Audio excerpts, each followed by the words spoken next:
बिस्मिल्लाहिर्रहमानिर्रहीम। सही बुखारी हदीस नंबर 178। हजरत अली रज़ियल्लाहु अन्हु ने फरमाया कि मैं ऐसा आदमी था जिसको सिलाने मिज़ी की शिकायत थी, मगर रसूलुल्लाह सल्लल्लाहु अलैहि वसल्लम से दरियाफ्त करते हुए मुझे शर्म आई तो मैंने इब्ने अला सऊद को हुक्म दिया। उन्होंने आप सल्लल्लाहु अलैहि वसल्लम से पूछा।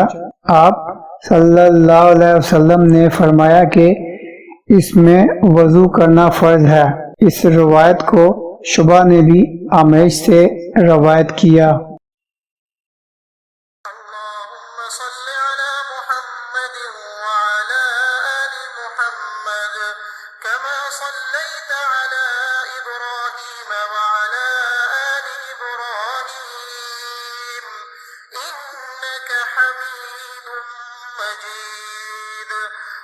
اللهم बारिक अला मुहम्मद व अला आलि मुहम्मद कमा बारकत अला इब्राहीम व अला आलि इब्राहीम इन्नका हमीदुम मजीद।